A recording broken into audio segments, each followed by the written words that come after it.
Hello YouTube, welcome back to my channel. If you're new here, my name's Birdie, and today we're going to be exploring Kristin Hannah's newest book called The Woman.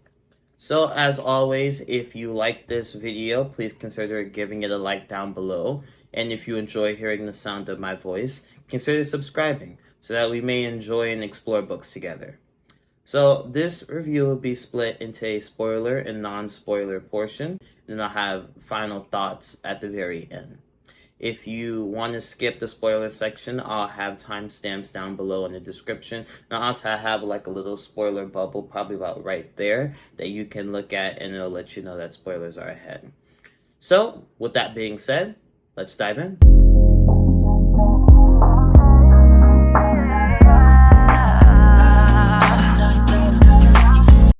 Alright, so when I think of the historical fiction genre as a whole, I think of those Little House on the Prairie books, or those Regency romances that are categorized as historical fiction.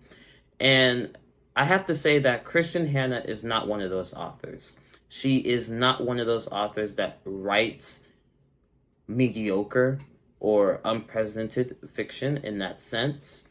And she is one of the authors that her whole premise for storytelling is to tell the stories of the untold.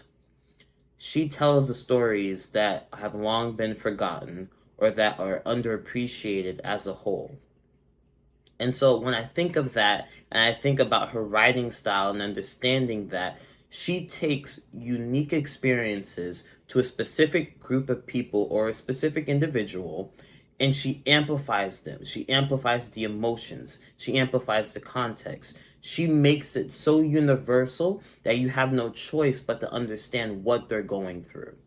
And so those feelings of anger, resentment, disappointment, abandonment are all amplified to a point that when you read, you're like, wow, I never thought that I could experience something like that.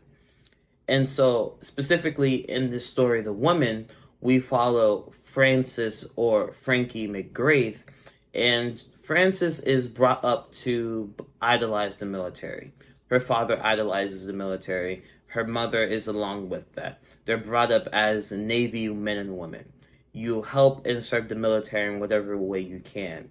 And for Frances, that's always meant to get an education, get a job, and until you find a husband, then you settle down. And then for men, it's always you go ahead and serve. It's never been the opposite.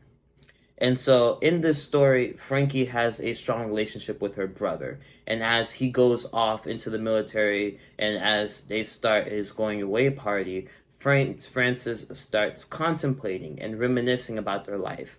How she's had her first drink with him. How he taught her how to drive her first car. How he snuck her out of the house one night to go to a party. And as she's doing that, a thought creeps up into her head, or is actually planted there. A decision or an idea that has never ever came up and has never been understood before. Women can be heroes. And so with that, that's all I'll tell you about the plot of this book. And because this book really goes into detail very quickly. So if you want to stick around for the spoiler section, I recommend you to. But if not, go ahead. So right now I'm going to be discussing my main points, which is the spoiler-free section. So mental health is a very big theme in this book. Mental health advocacy is also very a big theme in this book. And I think that if you are suffering from mental health, this book can be a great therapy for you if you understand and are secure in your mental health and your feelings. But if not, and you are triggered very easily as a whole, I do not recommend you to read this book, or be very cautious as you go into it, because I do believe that this book can be overwhelming and goes very deep really quickly. Kristin Hannah attacks these feelings of anxiety, depression, abandonment, desertment in a very blunt and figurative manner, and they are very literal and figurative. So be careful with that. And she really shows how your choices not only affect you, but everyone as a whole. And so In this story, Frankie is surrounded by grief at all times. She's surrounded by death at all times, and she's constantly grieving those that she's lost, whether it be from her own personal loss or those that she's seen from far away. And Hannah discusses coping in a very different manner, because you have to remember in the time period. I love how Hannah always respects the time period. Mental health and mental health advocacy wasn't a thing. There were no such thing as coping mechanisms back then. There wasn't even a term for these such things. PTSD wasn't even a term for those who served until the late 70s. And so you have to, and when you're keeping that in the back of your mind, you're seeing how these things unfold. She really shows how your choices impact not only you and those around you, and that in that you develop unhealthy coping mechanisms, or you develop very bad habits in a sense that can lead you to go into a downward spiral that basically encourages your own self-infliction, that allows you not to be a very conducive person for society. And so with that, one of the coping mechanisms that is used very often is the found family trope. So in this story, found family is a very big thing.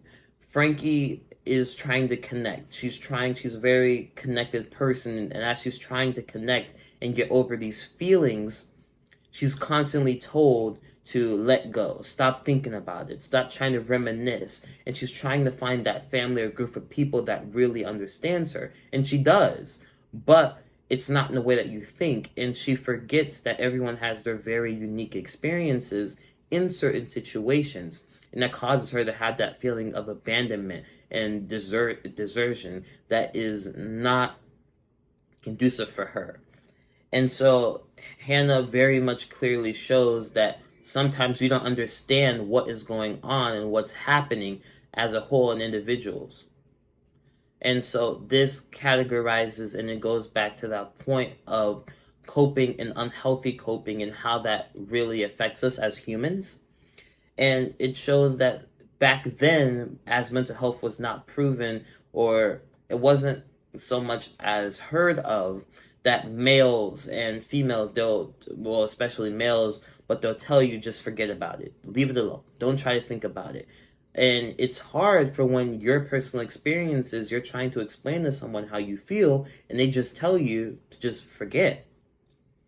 And so, like, one of the things that was said very quotedly often that really hurt is that there were no women in Vietnam. There was only men. Only men can have that experience. And I think that people sometimes forget that these experiences are universal. No matter where you are and no matter where you come from, if you experience something, it becomes universal as a whole. And in that found family trope and discovering who you are and who your real family is, Hannah shows that the meaning of family changes as the years goes on. Your view of family changes. How you interact with your family changes. Your predisposition of now and going into later changes very clearly. And so, like, one of the things that was very shown through was your family will sometimes out you or desert you and try to misconstrue things that or not as though they are, because they feel the embarrassment for you, but they're not trying to show that embarrassment, which is an odd way of saying it, but yes, that sometimes happens. And so, including in that family and the undertones and such like that, the romance was an undertone and a contributor to the overall feeling of grief and sadness that this book had. It was under the umbrella of the found family trope, and I personally don't agree with how the romance was held, but I truly do understand why it was important for the book and understanding in context of what was happening. And speaking of context, the historical context in this book is amazing. Understanding historical significance and broader historical knowledge is very hard as a person who's not a writer. But try to put that into the perspective of those that have to write and make sure not only that you understand it, but then themselves understand it. And so I feel like Hannah has nearly mastered that skill. Her understanding of describing and getting the surrounding context as a whole is very good. She knows what she's talking about and she understands that. Her in her stories, the main character, things that happen to the main character don't just affect them. They affect the world and the story as a whole. And so when you think about that, one of the things I love to say about her books is that if you were to drop the main character, just drop their storyline and like dig around inside the book and grab a minor character or a side character and just pick their story out of that little bubble and follow their story, you absolutely can, and it will have the same effect of those universal themes that are surrounding that, and it'll make you connect with the book even more. And so another thing that continues with that understanding of broader historical context and understanding is that Hannah understands no bias. There are very few people in their writing that can truly say that they have no bias while writing. Well, when I read Hannah's book, I get all the sides of the story. I understand the political landscape at the time. I understand people's views at the time. I understand different groups of people and how they were feeling and how they were interacting. And she truly shows that there are no bias in her stories. She will tell you every part of the story equally and fairly, and it will prove to have a deeper understanding of immersion that will make you come out of reading her books and saying, wow, I never understood that. I've never understood how that can happen. And with that being said, that ends my thoughts on the book in the spoiler-free sense. If you want to stick around for the spoilers are going to be ahead, and so be careful about that. So,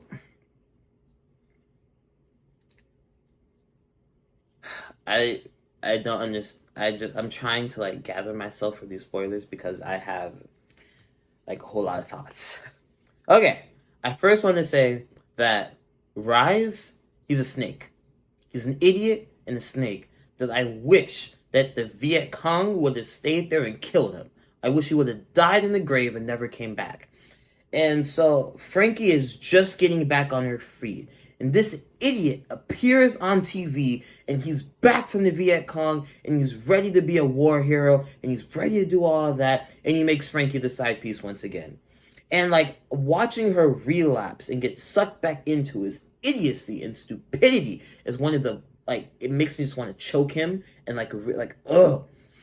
And so, like, yes, he may have been your first true love after Jamie died. I get that. I understand that. But he lied to you.